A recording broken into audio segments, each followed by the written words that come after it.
आदाब नाजरीन, भारत एक्सप्रेस उर्दू में आपका खैर मकदम है। मैं हूं निसार अहमद खान। लोकसभा इलेक्शन की तैयारियां शुरू हो चुकी हैं। मार्च में इलेक्शन के ऐलान का इम्कान भी है। एक तरफ इंडिया अलायंस मजबूत अपोजिशन के साथ मैदान में उतरना चाहती है, तो वहीं दूसरी तरफ बीजेपी पीएम मोदी और 10 साल के तरक्याती कामों और मंसूबों यानी स्कीमों को लेकर अवाम के दरमियान जाना चाहती है। और बीजेपी को उम्मीद है कि वो हैट्रिक लगाने में कामयाब होगी, क्योंकि वो 400 सीटों का दावा कर रही है। यूपी में सबसे बड़ी परेशानी बहुजन समाज पार्टी और मायावती के लिए है। एक तरफ मायावती और उनकी पार्टी के लीडरान भी आवाम से दूरी बना चुके हैं, तो दूसरी तरफ उनकी पार्टी के तमाम 10 अरकान पार्लियामेंट महफूज पनागाह की तलाश में हैं।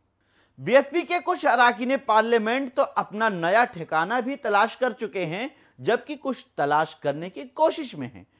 बीएसपी के तमाम अरकान पार्लियामेंट दोबारा जीत हासिल करने के लिए मुतमईन नहीं नजर आ रहे हैं। इसकी सबसे बड़ी वजह यह है कि उन्हें 2019 के लोकसभा इलेक्शन में समाजवादी पार्टी के साथ अलायंस में जीत मिली थी। इस इलेक्शन में मायावती अकेले अपने दम पर इलेक्शन लड़ना चाहती हैं। हालांकि 19 के बाद अगर 2022 के असेंबली इलेक्शन की बात की जाए, तो उसमें भी बीएसपी को बहुत परेशानी हुई थी और सिर्फ एक सीट उसके खाते में आई थी। इसलिए तमाम अरकान पार्लियामेंट मायावती से अलायंस में शामिल होकर इलेक्शन लड़ने की बात कह चुके हैं। लेकिन जब मायावती ने उनकी बात नहीं मानी, और तो अब वो बीएसपी की हाथी से उतरकर महफूज पनाहगाह की तलाश करने में मसरूफ हैं।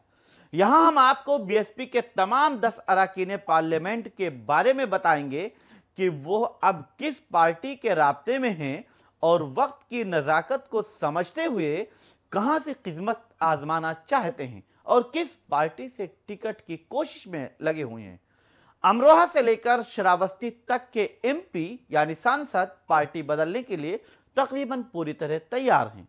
2024 की इंतखाबी मुहिम के साथ ही उन्होंने हाथी से उतरना भी शुरू कर दिया है। आइए सबसे पहले यह आपको बताते हैं कि 2019 के लोकसभा इलेक्शन में बीएसपी ने उत्तर प्रदेश से 10 सीटें जीती थीं, जो बीजेपी के बाद सबसे ज्यादा सीटें थीं। 5 साल बाद अब इंतखाबी सरगर्मियों के बढ़ने के बाद मायावती और तमाम अरकान पार्लियामेंट के राब्ते मुनक़ते हो गए हैं, यानी आपसी बातचीत ना के बराबर है। 2019 में बीएसपी के टिकट पर गाजीपुर से रुकने पार्लियामेंट यानी एमपी बने अफजाल अंसारी को समाजवादी पार्टी ने अपना उम्मीदवार बना दिया है। अब वो समाजवादी पार्टी की साइकिल की सवारी करेंगे। अफजाल अंसारी पहले भी समाजवादी पार्टी के साथ रह चुके हैं और उन्होंने समाजवादी पार्टी और बीएसपी के अलायंस में ही बीजेपी को 2019 में हराया था। अब उन्हें समाजवादी पार्टी ने इनाम दिया है।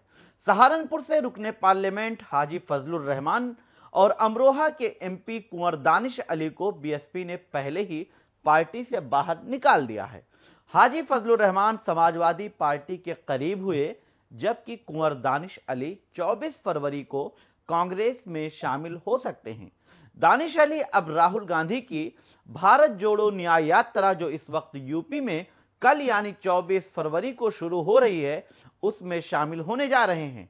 उनके लिए कांग्रेस ने अलायंस में समाजवादी पार्टी से सीट भी मांग ली और अब वो कांग्रेस के हाथ के साथ ही रहेंगे। इसका ऐलान ही सिर्फ महज होना बाकी रह गया है, बाकी वो बाज़ाब्ता तौर पर कांग्रेस के साथ हैं। लेकिन हाजी फजलुर रहमान के लिए समाजवादी पार्टी सहारनपुर की सीट हासिल करने में कामयाब नहीं हो सकी और ये सीट अलायंस में कांग्रेस के खाते में जा चुकी है। बताया जाता है कि यहां से कांग्रेस इमरान मसूद को ही उम्मीदवार बना सकती है। इसका सिर्फ ऐलान होना बाकी है, क्योंकि इमरान मसूद कांग्रेस के पुराने लीडर हैं और वो समाजवादी और बीएसपी से लौटकर कांग्रेस में आए हैं। हाजी फजलुर रहमान अंसारी अब साइलेंट मोड पर हैं और वक्त की नज़ाकत को समझते हुए मंथन कर रहे हैं। यह तो तय है कि बीएसपी उनको उम्मीदवार नहीं बनाने वाली है, जबकि समाजवादी पार्टी और कांग्रेस उनको टिकट देने की पोजीशन में नहीं है। इसके अलावा बीएसपी के 7 अरकान पार्लियामेंट के बारे में भी हम आपको बताएंगे कि वो किस पार्टी के राब्ते में हैं और क्या सियासी मुस्तकबिल बनाना जा रहे हैं। बिजनौर लोकसभा सीट से रुकने पार्लियामेंट मलूक नागर अभी जयंत चौधरी की आरएलडी के साथ कुर्बत बढ़ा रहे हैं, बल्कि वो कुर्बत बढ़ा भी चुके हैं। आरएलडी का बीजेपी के साथ अलायंस होने के बाद यह माना जा रहा है कि मलूक नागर आरएलडी में शामिल होकर आरएलडी और बीजेपी के अलायंस पर बिजनौर से मुकाबला कर सकते हैं, क्योंकि बिजनौर की लोकसभा सीट जयंत चौधरी के खाते में जाने की बात सामने आई है। उन्हें आरएलडी लीडरान के साथ भी देखा गया था, इसकी तस्वीरें भी वायरल हुई थी। हालांकि मलूक नागर ने अभी तक इस पर कोई बयान नहीं दिया है, लेकिन माना जा रहा है कि टिकट मिलने की यकीन दहानी का इंतजार है और उसके बाद ही वो बीएसपी को अलविदा कहकर पाला बदल लेंगे। अब बात करते हैं श्रावस्ती से बीएसपी के एमपी यानी सांसद राम शिरोमणि वर्मा की। राम शिरोमणि वर्मा भी अपने लिए महफूज ठिकाना तलाश रहे हैं। बताया जाता है कि वो बीजेपी के बड़े लीडरान से मुलाकात भी कर चुके हैं, लेकिन अभी तक उन्हें टिकट की यकीन दहानी नहीं कराई गई है। इसकी वजह से वो पसोपेश में हैं। राम शिरोमणि वर्मा ने समाजवादी पार्टी के लीडरान से भी राब्ता करने की कोशिश की थी और ये खबरें आई थी कि उनकी मुलाकात हुई है, लेकिन वहां उनके लिए स्पेस नहीं बन पा रहा है। श्रावस्ती से समाजवादी के पार्टी के पास साबिक एमपी रिजवान जहीर और साबिक एमपी भीषम शंकर तिवारी या उर्फ कुशल तिवारी मौजूद हैं, जो समाजवादी पार्टी में अपनी मजबूत दावेदारी पेश कर रहे हैं। इसके अलावा भी कई नाम और हैं, लेकिन राम शिरोमणि वर्मा के बारे में हम बताते हैं कि 2019 के इलेक्शन में बीएसपी और समाजवादी पार्टी के अलायंस में जीत हासिल की थी। उन्होंने बीजेपी के साबिक एमपी दद्दन मिश्रा को तकरीबन 5000 वोटों से हराया था। उस वक्त समाजवादी पार्टी और बहुजन समाज पार्टी ने मिलकर इलेक्शन लड़ा था। अब वो इस इलेक्शन में बदले हुए हालात में बीएसपी के टिकट पर इलेक्शन लड़कर जीतना उनके लिए आसान नहीं होगा। राम शिरोमणि वर्मा का ताल्लुक अंबेडकर नगर से है, लेकिन श्रावस्ती से वो दूसरी सियासी इनिंग भी खेलना चाहते हैं। वो बीएसपी के टिकट पर इलेक्शन लड़ने में अपने आप को महफूज नहीं महसूस कर रहे हैं, इसलिए अब समाजवादी पार्टी में स्पेस ना होने के बाद बीजेपी से ही उम्मीद लगाए बैठे हैं। अगर बीजेपी उनको अंबेडकर नगर या श्रावस्ती से उम्मीदवार बना दे तो वो पार्टी तब्दील कर सकते हैं। जौनपुर से रुकने पार्लियामेंट श्याम सिंह यादव दिसंबर 2022 में राहुल गांधी की जो भारत जोड़ो यात्रा थी, पहली भारत जोड़ो यात्रा में शामिल हुए थे। उसके बाद बीजेपी से लेकर समाजवादी पार्टी के साथ भी उनकी कुर्बत बढ़ती दिखी। वजीर आला योगी आदित्यनाथ से भी श्याम सिंह यादव की मुलाकात हुई थी। इसके बाद कयास आराइयां शुरू हो गई थी कि वो बीजेपी में शामिल हो सकते हैं और जौनपुर से बीजेपी का टिकट भी वो चाहते हैं, लेकिन बीजेपी ने अभी तक उन्हें हरी झंडी नहीं दी है, इसलिए वो मुश्किल में हैं। लोकसभा इलेक्शन में वो किस पार्टी से इलेक्शन लड़ेंगे, इससे मुताल्लिक अभी तस्वीर वाज़ेह नहीं है, लेकिन बीएसपी में वो महफूज नहीं महसूस कर रहे हैं। पूर्वांचल की लालगंज लोकसभा सीट से रुकने पार्लियामेंट संगीता आजाद भी बीएसपी छोड़ने के लिए तैयार हैं। उनके शौहर और साबिक एमएलए अरिमर्दन आजाद भी बीजेपी के साथ जाने की कोशिश में हैं। माना जाता है कि संगीता आजाद ने पिछले साल हुए घोसी असेंबली इलेक्शन में जो जिमनी इलेक्शन था उसमें बीजेपी की मदद की थी, लेकिन पार्टी समाजवादी पार्टी के उम्मीदवार से हार गई थी। अरिमर्दन आजाद और संगीता आजाद बीजेपी में शामिल हो सकते हैं, लेकिन टिकट की यकीन दहानी अभी उन्हें भी नहीं हुई है। घोसी से रुकने पार्लियामेंट अतुल राय 5 साल से जेल में बंद हैं, लेकिन उनके करीबी 2024 के लोकसभा इलेक्शन में उनके लिए सियासी बिसात बिछाने में मसरूफ हैं। हालांकि बीएसपी से इलेक्शन लड़ेंगे या नहीं, यह तस्वीर अभी तक वाज़ेह नहीं हो पाई है, क्योंकि कहीं और से टिकट मिलने की उम्मीद भी नहीं है। अंबेडकर नगर लोकसभा सीट से बीएसपी के टिकट पर 2019 के इलेक्शन में एमपी बने रितेश पांडे के वालिद राकेश पांडे समाजवादी पार्टी के एमएलए हैं। रितेश पांडे को अभी अखिलेश यादव से मुलाकात भी कर चुके हैं, लेकिन समाजवादी पार्टी ने अंबेडकर नगर सीट से बीएसपी के कद्दावर लीडर और सीनियर लीडर रहे लालजी वर्मा को अपना उम्मीदवार बना दिया है। इसके बाद रितेश पांडे ने यू टर्न भी ले लिया है और अब वो कह रहे हैं कि अभी मैं वहीं हूं जहां मैं पहले था।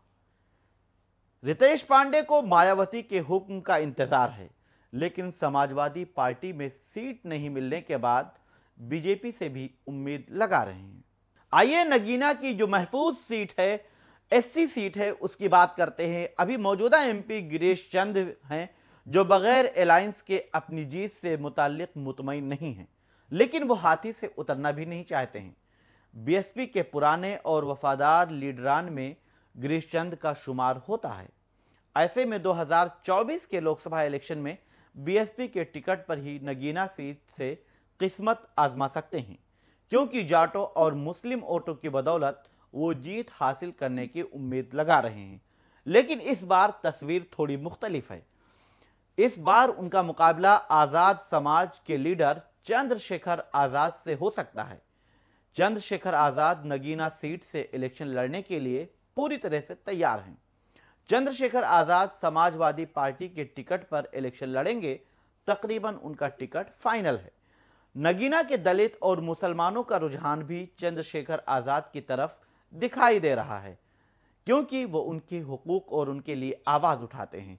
ऐसे में उनके लिए मुश्किल की बात यह है कि अगर चंद्रशेखर आजाद पीडीए के फार्मूले को भुनाने में कामयाब हो जाते हैं और साथ लेने में कामयाब हो जाते हैं, तो फिर वो बीएसपी के गिरीश चंद और बीजेपी उम्मीदवार को सख्त टक्कर दे सकते हैं।